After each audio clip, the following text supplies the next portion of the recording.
Dieu t'aime. Tu le sais? Il m'aime aussi.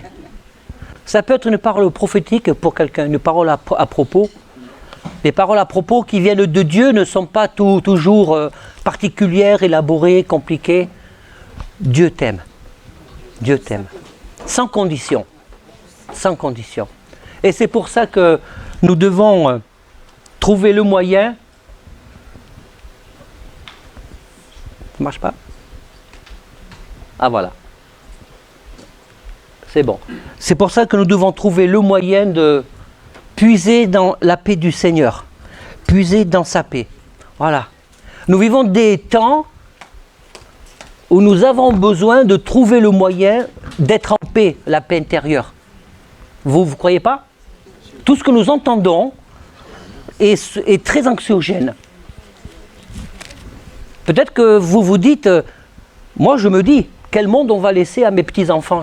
J'en ai 4. Vous voyez, en fonction de nos tranches de vie, on se dit, quel monde on va laisser? Et le fait et les jeunes peuvent se dire, dans quel monde je vais vivre? Quelles sont les possibilités qui s'offrent à moi? Comment est-ce que je peux me projeter dans l'avenir? Et donc, le maître mot, la clé, c'est comment est-ce que je vais faire pour être en paix? Alors c'est marrant parce que j'avais préparé ce sujet, vous allez rire. Et puis, en arrivant ici, je me suis rendu compte que j'avais oublié toutes mes notes et tout le machin pour projeter. Alors j'ai fait un aller-retour à la maison.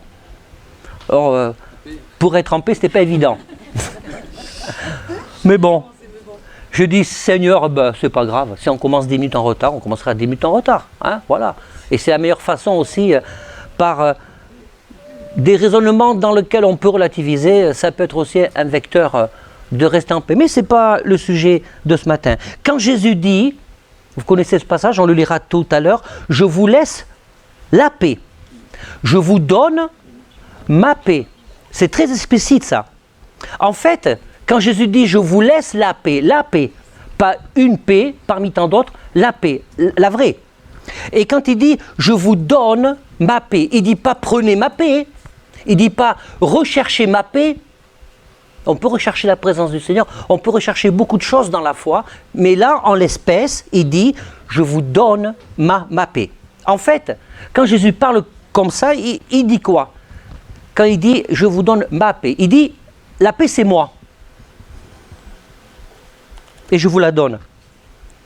Donc, de ce fait, ce matin, j'aimerais bien que vous repartiez avec plein de questions.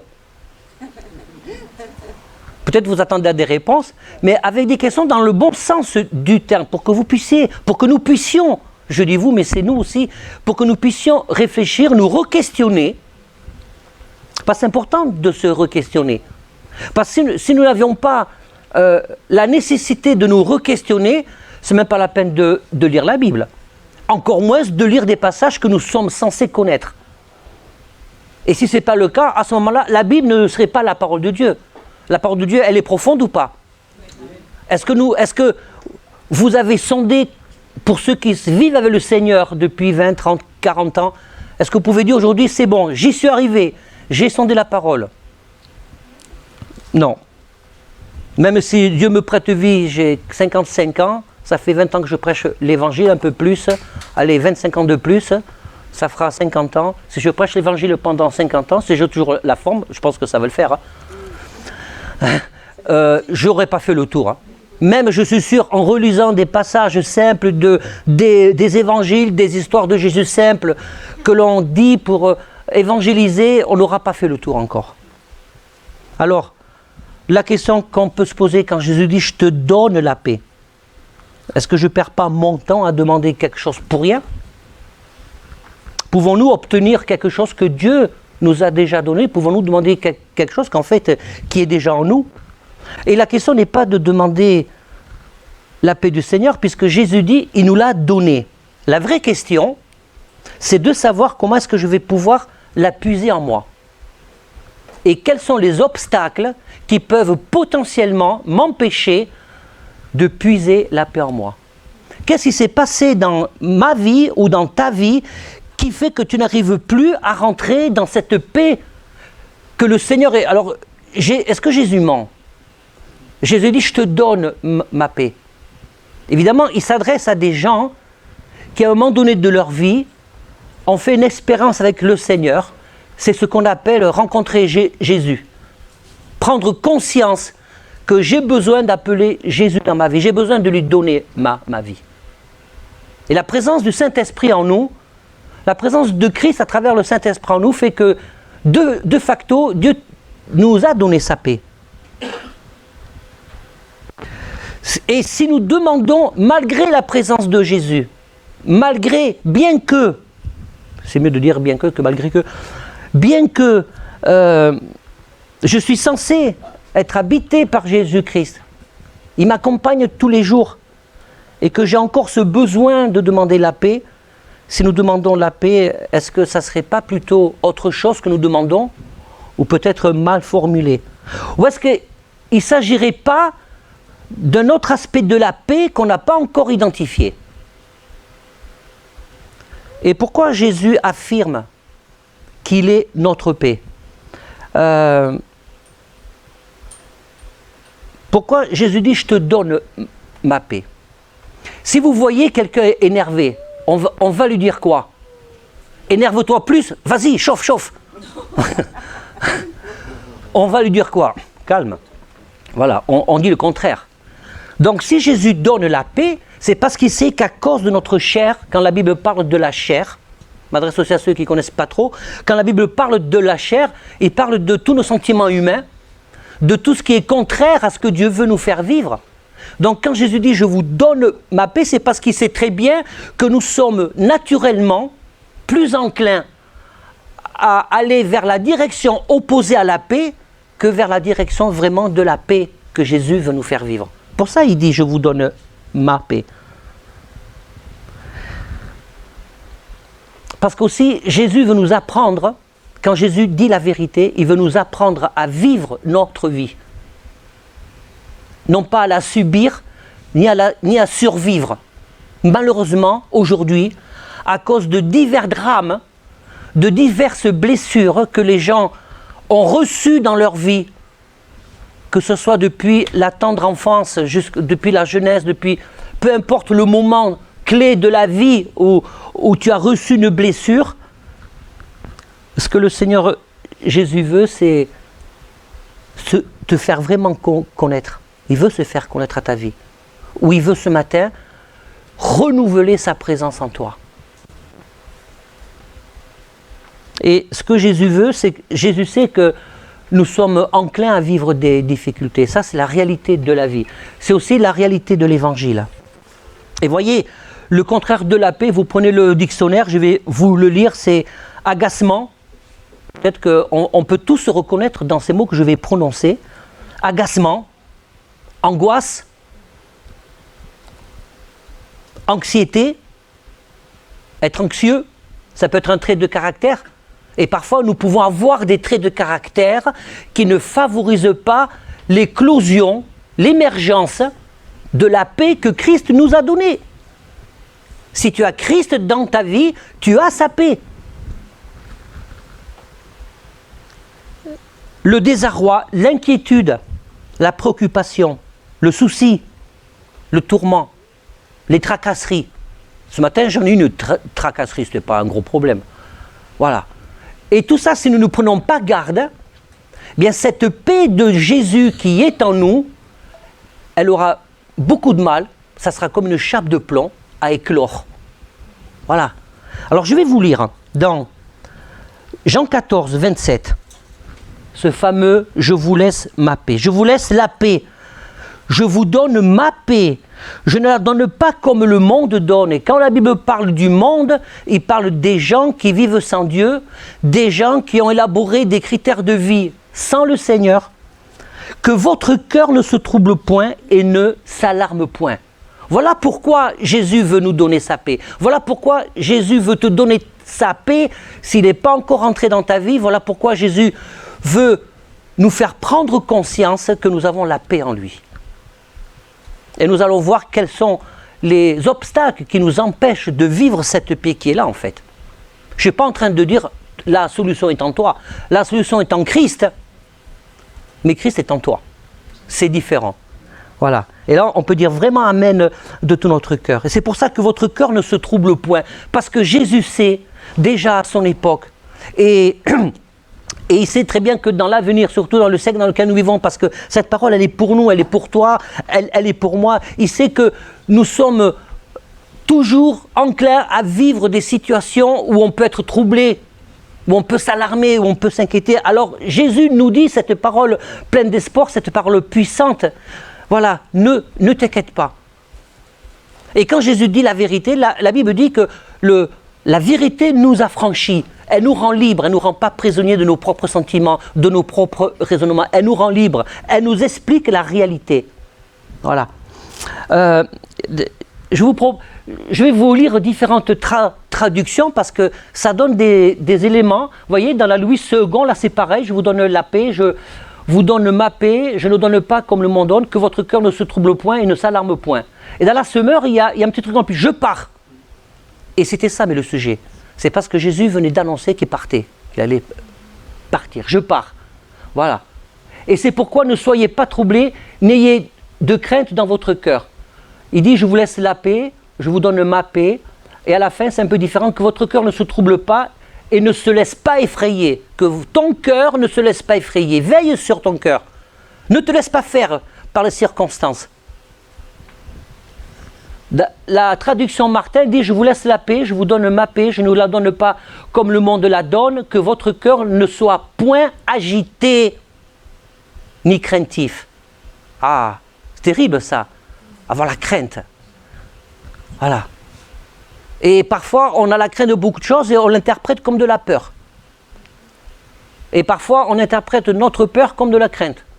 Dans les deux cas, Jésus te dit, cool. C'est ça qu'il est en train de dire.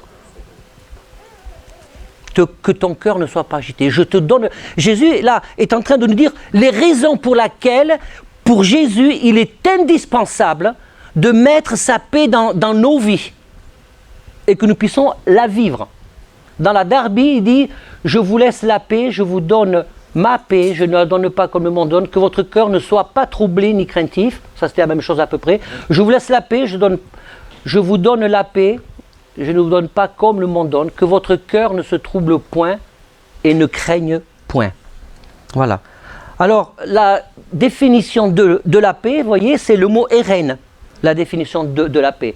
Il y a six sens à la paix dans la Bible. Quand Jésus parle de la paix, c'est le mot Eren. Il y a 6 sens, vous voyez. Il y a dans un état de tranquillité nationale, ça c'est pas pour les Ukrainiens, exemple de rage ou de ravage de guerre, paix entre les individus, harmonie, concorde, sûreté, sécurité, prospérité, félicité. Ça, on aspire tous à ça. Et ensuite, il y a une définition, un sens au mot Irénée, c'est la paix du Messie, le chemin qui conduit à la paix, le salut, l'état tranquille de l'âme, assuré de son salut à travers Christ. C'est ça qui est dans la paix. Et c'est de ça dont je vais parler particulièrement ce matin. Ne crains rien de Dieu, qui ne craint rien de Dieu et se contente de son sort terrestre, quel qu'il soit. Est-ce que Jésus est en train de nous dire, voilà, quel que soit ton sort terrestre, la paix que je te donne te permet de quand même bien vivre. Et qu'est-ce que ça veut dire aujourd'hui dans notre société de bien vivre? Est-ce que c'est de pouvoir accéder à toutes nos envies? Ou c'est de pouvoir être tranquille? J'allais dire zen, mais je n'ai pas envie de dire zen. Mais je le dis quand même. D'être tranquille. Voilà. L'état béni de l'homme juste et pieux après la mort. Ça aussi, c'est une autre définition de la paix. Voilà. Rentrer dans la paix céleste. Alors, j'ai compté, il y a 89 que dans le Nouveau Testament, parce que je me concentre là ce matin, sinon on ne va pas manger ensemble, on va être en retard pour l'apéro. Je me concentre ce matin sur ce sujet. Il y a 89 versets dans le Nouveau Testament qui traitent de la paix, où le mot paix apparaît. 89, c'est important ça, c'est pas anodin. Et dans les 89, il y en a 4 où la paix porte encore une autre définition. Vous voyez, c'est reinéo.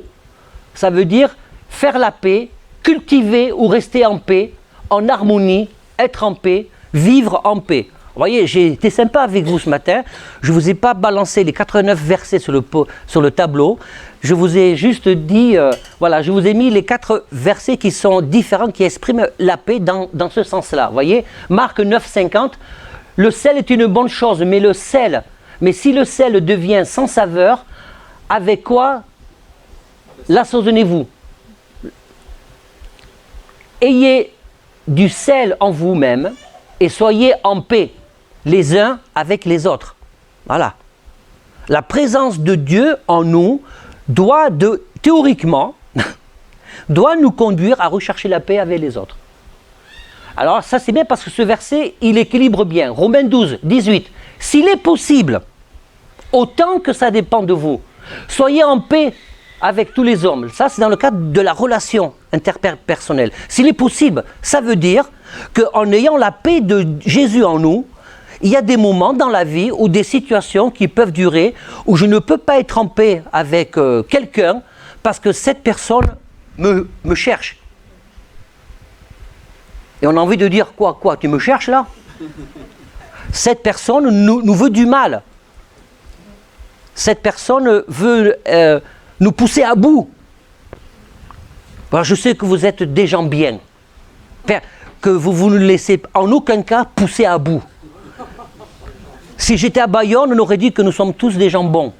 Mais on n'est pas à Bayonne. Voilà, je n'ai pas pu m'en empêcher, il fallait que je la sorte. Hyacinthe, elle est désespérée. Mais on ne peut pas être en paix avec tout le monde, autant que ça dépend de toi. À un moment donné, si ça ne dépend pas de toi, le message, il est très libérateur. C'est-à-dire, Dieu dit, ben, laisse tomber, passe à autre chose. Ne force pas les choses. Si quelqu'un ne veut pas être en paix avec toi, ben, qu'il ne soit pas en paix. Mais toi, sois en paix avec lui. Ne lui veux pas du mal. Et c'est là qu'on fait le lien quand Jésus dit de prier, de bénir nos ennemis, ceux qui nous veulent du mal. Voyez? Donc 2 Corinthiens 13, 11. Au reste, frères, soyez dans la joie, perfectionnez-vous. Oui, passez avec les lunettes. Consolez-vous, ayez le même sentiment, vivez en paix, et le Dieu d'amour et de paix sera avec vous. 1 Thessaloniciens 5, 13, ayez pour eux beaucoup d'affection à cause de leur œuvre. Soyez en paix entre vous. Voilà ces 4 définitions. Et donc, dans la définition du mot RN que je vous ai dit tout à l'heure, voyez, c'est 6 définitions. Donc, dans les 86 versets, j'en ai sélectionné que 4. Hein. Vous avez compris pourquoi. Donc, il est parlé de la paix dans le sens un état de tranquillité nationale. Et là, on n'est pas dans la définition purement spirituelle. Vous voyez? Puisque le verset où ce mot ressort, c'est 1 Thessaloniciens 5, 13. C'est quand les hommes diront paix et sûreté, alors une ruine soudaine les surprendra. Paix et sûreté. Ce qui intéresse les nations aujourd'hui, c'est l'absence de guerre, c'est le consensus, c'est le compromis pour pas qu'il y ait de paix. Et aujourd'hui, c'est pas ça aujourd'hui, hein. Car une ruine soudaine les surprendra, comme les douleurs de l'enfantement surprennent la femme enceinte, et ils n'y échapperont point. Donc là, vous voyez, on n'est pas dans la paix, dans le sens que Jésus donne la paix parce que tu es son enfant. Et acte 12, 20, Hérode avait des dispositions hostiles à l'égard des Tyriens et des Sidoniens, mais ils vinrent trouver d'un commun accord, après avoir gagné Biaste, son chambellan. Ils sollicitèrent la paix, donc ce mot est reine, parce que leur pays tirait sa subsistance de celui du roi. Donc il est évident que quand on lit des versets comme ça, on n'est pas dans la définition du mot paix des 3 derniers points, vous voyez. Et c'est ça qui est riche avec la parole de Dieu. Maintenant, les 2 versets, et il y en a plein de ce style, les 2 versets dans les 89, la paix du Messie, c'est-à-dire cette paix que Jésus veut aussi nous faire vivre. Voyez. Et je crois que quand Jésus nous donne sa paix, il veut nous faire vivre toutes les dimensions de sa paix.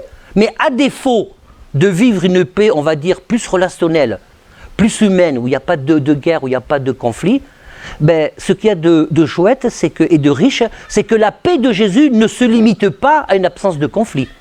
La paix de Jésus se base aussi sur l'espoir et l'espérance.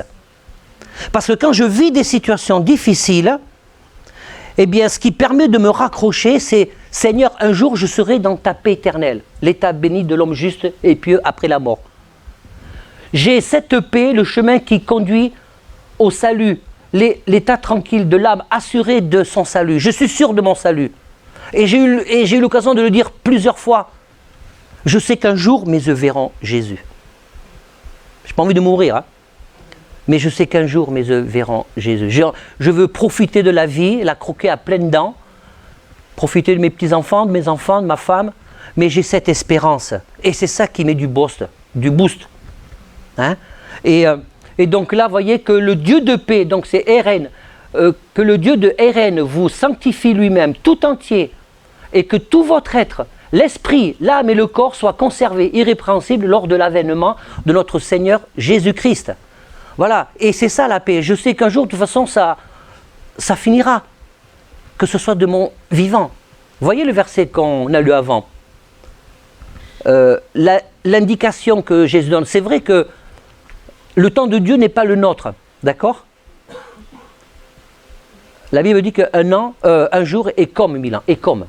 Ça veut dire qu'on ne peut pas mesurer le temps de Dieu avec les critères de notre échelle temporelle aujourd'hui. Ok? Il y a une indication très intéressante. Le jour où il n'y aura plus de guerre, où tout le monde criera paix, sécurité et prospérité, là on se dira, et parfois on fait l'erreur, on fait le raisonnement inverse. Vous avez remarqué? Avouons-le. Oh là là, c'est difficile, le Seigneur revient. Oui, je sais qu'il revient. Mais il est écrit aussi, le jour où les hommes diront paix et sûreté, ils seront surpris, comme la femme enceinte, par ses douleurs. Et Galates 5, 22, mais le fruit de l'esprit, c'est l'amour, la joie, la paix Erein, la paix. Et là, ça, bon, je le mets parce que je n'avais pas de place, et là, ça englobe tout. Cette paix de Dieu qui me donne l'assurance du salut, qui me dit qu'un jour mes yeux verront Jésus, sur laquelle je peux puiser, parce que Jésus est en moi, je vais puiser. Et la conséquence de cette paix, c'est que mes relations seront bien sûr améliorées. Alors,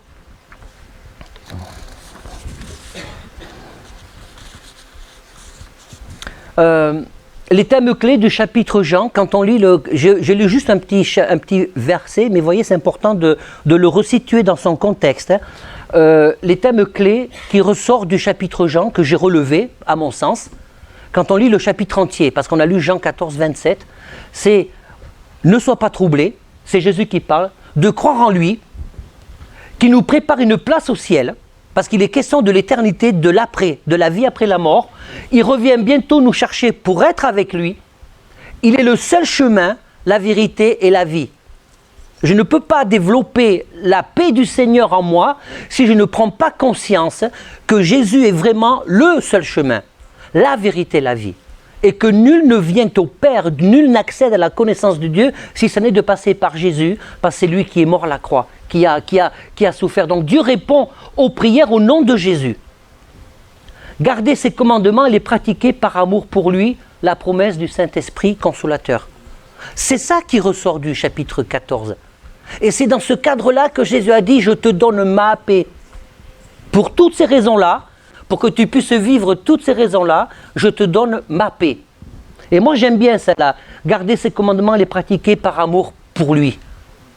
Pourquoi tu veux obéir à Jésus? Qu'est-ce qui te motive dans ta marche avec Jésus? Ou qu'est-ce qui motive éventuellement ta curiosité? C'est qui ce Jésus? C'est que là, la lecture qu'on peut faire, je vous propose une lecture, de garder ses commandements, de les pratiquer par amour pour lui. C'est-à-dire que autant l'amour de Dieu, l'amour de Christ pour chacun d'entre nous est inconditionnel, et en retour, le minimum, c'est que notre motivation de rentrer dans ce chemin pour pratiquer ces commandements, et là c'est toute une vie, c'est un cheminement. Hein. Vous me suivez? C'est un cheminement. Ça, c'est un cheminement. Eh bien, de pratiquer par amour pour lui. Et quand je marche avec Dieu, ça aussi, ça peut être un obstacle à trouver la paix. Quand je marche avec le Seigneur, quand je m'efforce d'obéir, de rentrer dans ce commandement, c'est pour obtenir quelque chose de lui, ou c'est simplement gratos, c'est par amour.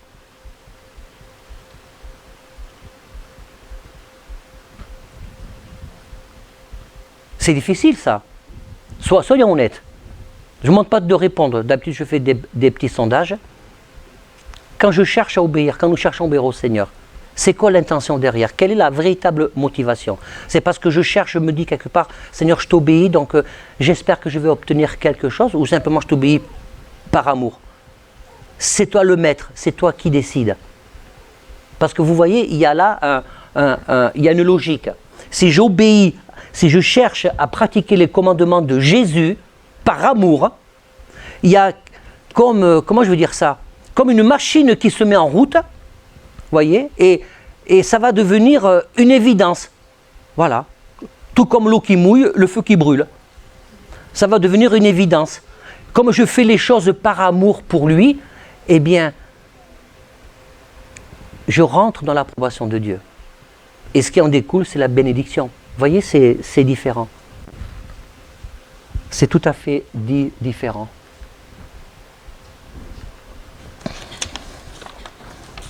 Et vous savez que le contexte, c'est important parce qu'on ne le trouve que dans l'évangile de Jean, là, cette histoire de le chapitre 14.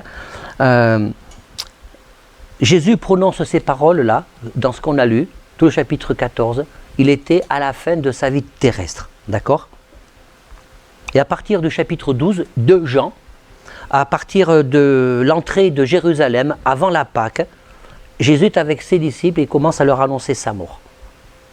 Et c'est juste avant, bon c'est vrai que dans le texte original, les chapitres et les versets, ça n'existait pas, c'était des textes bruts qui se suivaient à la queue leu, c'est pas évident de chercher. Hein. Bon, c'est dans les années 1800 et quelques que les sous-titres ont été rajoutés pour faciliter la lecture, mais il faut garder à l'esprit que c'est des textes qui se suivent. Et c'est juste avant, avant que Jésus dit « Je vous donne ma paix », c'est juste avant cette fameuse rencontre, ce dialogue extraordinaire, incroyable, entre Pierre et Jésus. Et Pierre a dit « Non, je te suivrai jusqu'à la mort, moi, je te suivrai jusqu'à la mort, moi je suis meilleur que les autres, moi je suis motivé. » Et je suis sûr qu'il était sincère en plus. Et là c'était sa chair qui a parlé, c'était ses émotions, il n'était pas inspiré de Dieu pour le coup. Et donc Jésus répond à Pierre. Et qu'est-ce qui a amené Pierre? Alors on peut dire que c'est l'orgueil, mais pas que. C'est aussi la peur et l'inquiétude. Voilà que Jésus, il avait j'allais dire sa bande. Bon, j'actualise trop fort. Voilà que Jésus, bien, il avait tous ses disciples autour de lui. Tout allait bien à peu près. De temps en temps, il se faisait bousculer par les pharisiens. Ils étaient témoins d'une vie extraordinaire de miracles. Et puis tout d'un coup, tout semble s'effondrer. Pourtant, mais Jésus leur avait dit. Si vous regardez les textes, à plusieurs reprises, Jésus donne des indications, hein, mais ils n'entendent pas. Ça doit nous interpeller. Quand Dieu nous donne des indications à travers sa parole, on peut ne pas entendre. Parce qu'on ne veut pas entendre. Parfois. Et c'est à ce moment-là, quand Jésus annonce à Pierre, tu me renieras, 3 fois avant que le coq chante. Et là, il enchaîne, que votre cœur ne se trouble point. Croyez en Dieu. Donc Jésus répond à l'inquiétude de Pierre. Il ne lui fait pas de reproche. Est-ce que vous pensez que Jésus était légitime pour dire, depuis tout le temps que vous êtes avec moi, comment osez-vous avoir peur? Vous n'avez rien retenu. Ah, nous les humains, on est terribles. Hein? Et Jésus, dans sa grâce, il répond, n'aie pas peur. Et il se présente comme la solution. Et c'est là qu'il dit, je suis le chemin, la vérité, la vie. Et voyez, la méthode simple du Seigneur pour trouver la paix, et qui parfois est tant recherchée, tant espérée, réside dans ce verset 14-27 que je viens de vous lire. Je vous laisse la paix, je vous donne ma paix. N'ayez pas peur, soyez sans crainte. Et en fait, Jésus est en train de faire un recentrage sur sa personne. Nous avons toujours, nous sommes attirés comme des aimants, vous savez vers qui? Vers qui on peut être attiré comme des aimants? Comment? Oui, mais vers qui d'autre? Qui pousse Jésus à parler comme ça? Vers nous-mêmes. Jésus recentre tout sur sa personne. Et parfois, on a cette fameuse tendance à nous recentrer sur nous-mêmes. Oui, mais on a plein d'excuses. Mais Jésus, avec amour, avec tendresse, avec compassion, il recentre sur sa personne. Il nous encourage à rentrer dans l'obéissance. Plutôt que d'avoir recours avec des méthodes artificielles ou philosophiques que le monde peut proposer. Hein? Il y a des tas de philosophies dans le monde où les gens peuvent rentrer dans une certaine paix. Et c'est pour ça que Jésus précise, ce n'est pas la paix du monde, c'est ma paix. Je te la donne, elle est là.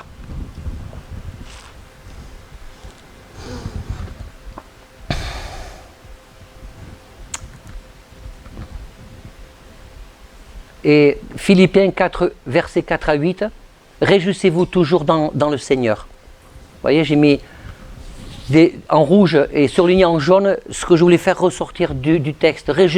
Réjouissez-vous toujours dans le Seigneur. Je le répète, réjouissez-vous. C'est l'apôtre Paul qui a écrit ça, nous sommes bien d'accord. Il était où l'apôtre Paul quand il a écrit ça? En prison. En prison. L'apôtre Paul en prison, à cause de sa foi, vous savez qu'il a passé à peu près presque la moitié de sa vie ou de son ministère en prison. Hein. L'apôtre Paul, il est en prison. Et il dit, il a découvert cette dimension de paix de Jésus selon Jean 14, 27. Et il le partage aux Philippiens. Et en plus, il dit, je le répète, réjouissez-vous. Dans quoi on doit se réjouir? Le Seigneur ne veut pas... on n'est pas des masos. C'est pas la méthode Coué. Hein, je suis dans la galère, ouais super, je me réjouis. Non, c'est dans quoi je dois me réjouir? Dans le Seigneur, dans la promesse du Seigneur, dans les commandements du Seigneur, dans la proclamation que Jésus est présent en moi. Donc c'est dans le Seigneur que votre cœur, que votre douceur soit connue de tous les hommes. Parce qu'il y a il y a un but quand Jésus nous donne quelque chose, quand Jésus veut nous donner quelque chose, il y a un but. C'est pas qu'on soit en paix comme ça, ah, je suis en paix. Mais il y a un but. C'est que nous sommes appelés à être le sel de la terre. On a lu un verset comme ça, à donner de la saveur qui vient du Seigneur dans notre entourage.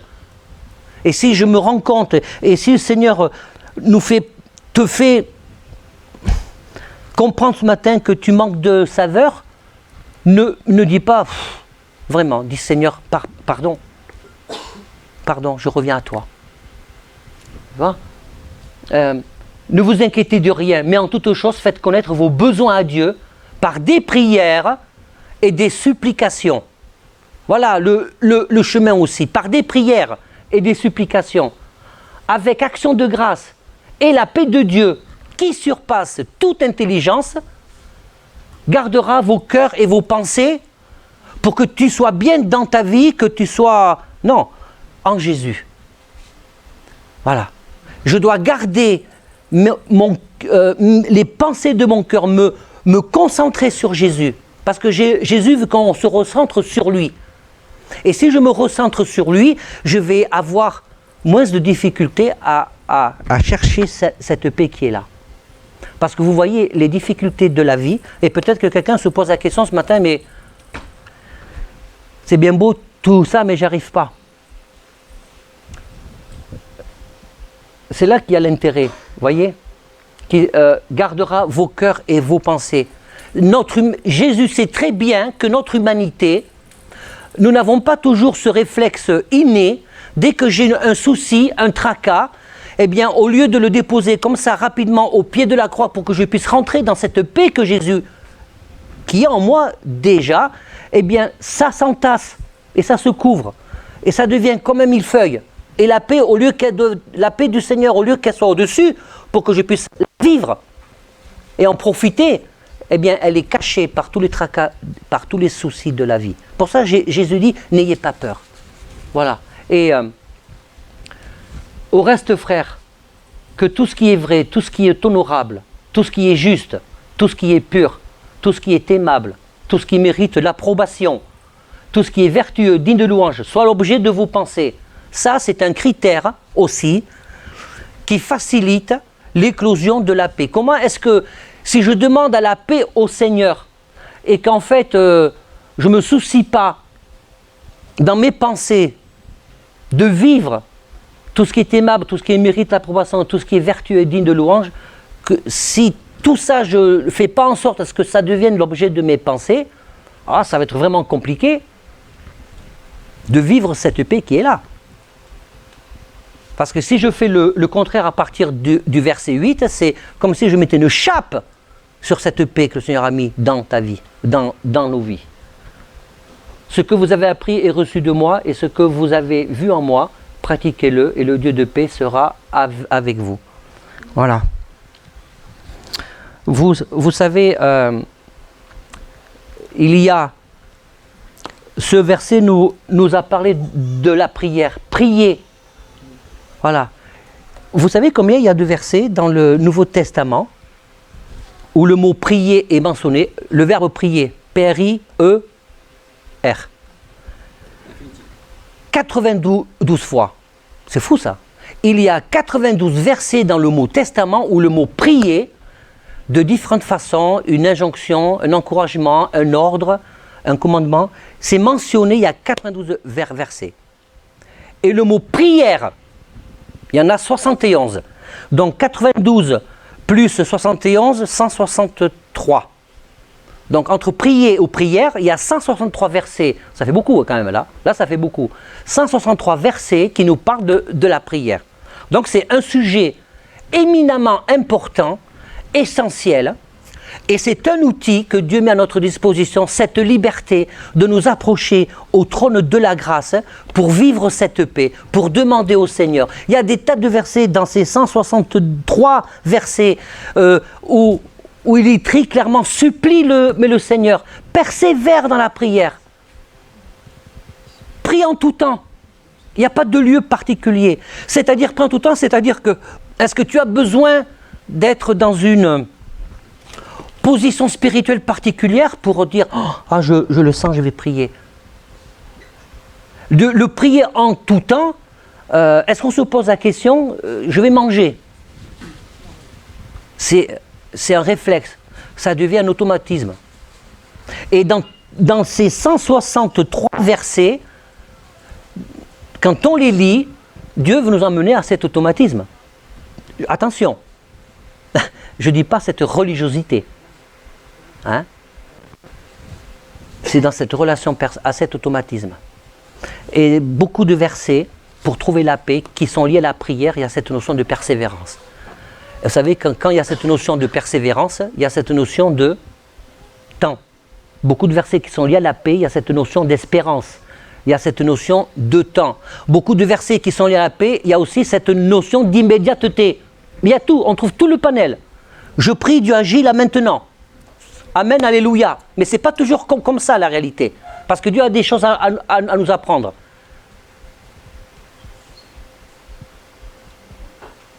Vous savez pourquoi, parfois, vous avez remarqué, quand des gens acceptent le Seigneur dans leur vie, et que nous, on galère, et que tu as l'impression de galérer, tu as l'impression que Dieu met trop de temps à répondre à tes demandes, à tes supplications, et que la personne ou le jeune qui vient de se convertir, dès qu'il prie, paf, mais ça se passe. Vous n'avez jamais eu cette impression? Vous vous êtes jamais dit ça? Ah ben, c'est trop facile, lui vient de se convertir, il prie, il a plein de bénédictions, il reçoit plein de choses. Mais c'est normal. C'est normal. Ma petite fille, Malia, elle a 3 ans, 4 ans. Oh là là, pardon. 5 ans fin d'année, voilà. 4 ans et demi. Ses parents, quand elle a faim, ils ne vont pas lui dire « Va au frigo et fais-toi cuire un œuf ». C'est normal. Quand elle sera grande, moi, Clément, quand il a faim, je ne vais pas lui mettre la table, si ce n'est pas l'heure.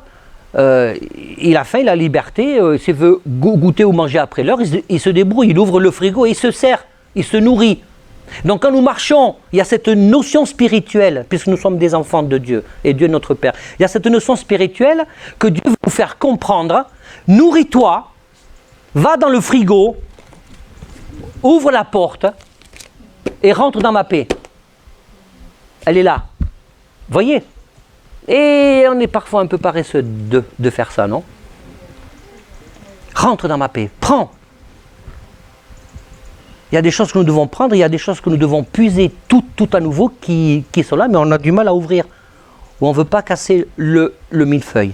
Ah là là, il y a tellement de choses à dire. J'ai choisi cette image que j'avais moi publiée sur ma page, ma page Facebook perso. Moi j'aime bien les singes.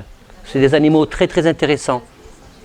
Voilà, voilà, c'est ça. Ben, c'est la paix. C'est devant l'adversité, je suis tranquille parce que Jésus me dit que tu peux être tranquille. Voilà. J'espère que c'est pas ce que vous allez retenir uniquement du message ce matin. Le singe avec le lion. Elle parle bien. Elle parle bien.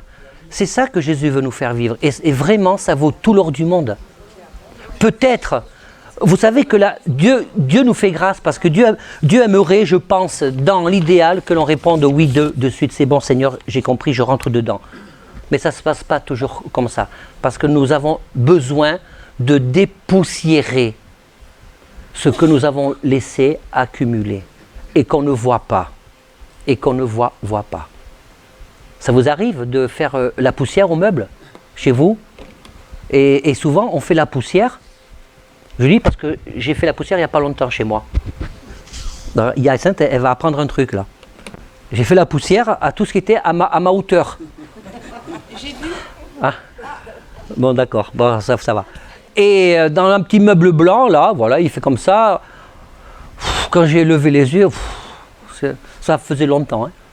Alors, c'est pas pareil, donc j'ai eu la flemme d'y retourner.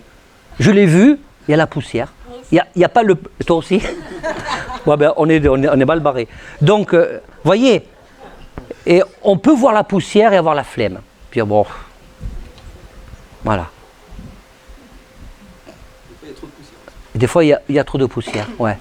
Mais c'est ça, et c'est là que la grâce intervient. Voilà, c'est là que la grâce intervient. Amen. Oh Seigneur Jésus, ça vaut tellement la peine. Ça vaut tellement le coup de te proclamer comme notre Seigneur. Nous te proclamons comme notre Maître et Seigneur. Et je te prie Seigneur ce matin pour tous ceux qui ont besoin de puiser tout à nouveau cette paix.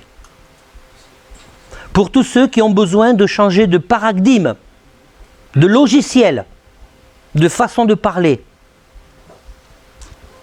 Parce que la paix, tu l'as mise en nous, Seigneur. Mais nous avons besoin de dépoussiérer tout ce qui empêche de vivre cette paix.